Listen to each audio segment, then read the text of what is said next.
Somewhere right now, there is a grave with your great-great-grandfather's name on it. No flowers, no visitors, no one who even remembers his face, just a stone, slowly sinking into the ground. And here's the part nobody talks about: that grave is not going to stay there forever. At some point, it gets removed, cleared, reused, and the person underneath, forgotten completely. This happens to almost every grave ever made, including eventually yours. First, let's talk about what happens physically. When a grave stops being visited, nobody waters the flowers, nobody cleans the stone, nobody pulls the weeds, so nature takes over. Within a few years, grass grows over the edges of the stone. Moss starts creeping up the sides. The inscription begins to fade. Within a decade, the headstone starts leaning. The ground beneath it shifts. The name becomes harder to read. Within 50 years, many headstones have completely fallen over. Some sink entirely into the ground. Some crack and crumble from frost and rain. The grave doesn't disappear overnight. It just gets slowly swallowed by the earth around it. And once the stone is gone, there is almost no way to know Anthony was ever buried there. Here's where it gets darker. Cemeteries have a problem. Space. There are over 100,000 cemeteries in the United States alone. Many of them are completely full. Cities are running out of burial space fast. So what do cemeteries do? Option 1. The lease system.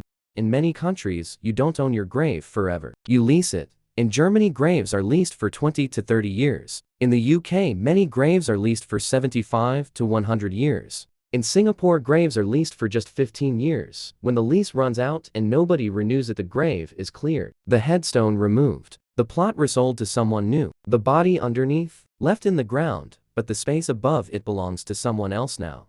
Options: and deepening. Some cemeteries dig down deeper, lower the old coffin further underground, and bury a new person on top. Two people, same plot, different centuries. Option 3. The bone room. In parts of Europe, especially Greece and Germany, after a certain number of years the remains are dug up and moved to a communal bone room called an ossuary. Your bones mixed with thousands of others. No name, no marker, no identity. Let's talk numbers. Over 100 billion humans have lived and died on Earth. 100 billion. We have space for maybe a few 100 million graves currently visible and maintained. That means the vast majority of every human who has ever lived has already been completely forgotten. No grave, no marker, no record, gone. The average person is remembered by people who knew them personally for about 50 to 80 years after death.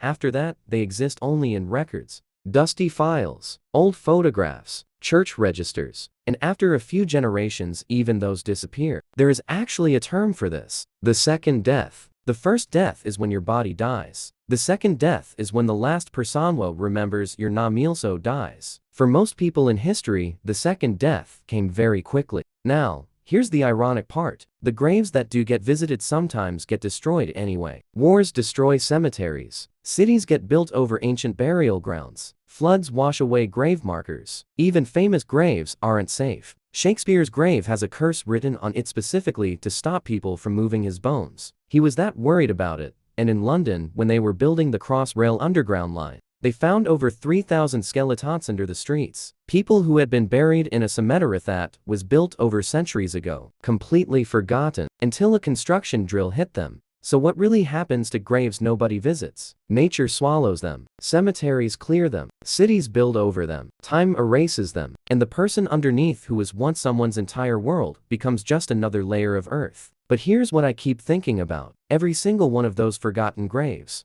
was once visited, once loved, once had fresh flowers placed on it by someone who was crying. There was a moment maybe 100 years ago where someone stood exactly where an anonymous patch of grass is now and felt the most overwhelming grief of their entire life. And now, nobody even knows that moment happened. That's not just sad. That's the most human thing there is. We live, we are loved, we are remembered, and then slowly, we are forgotten, every single one of us, eventually.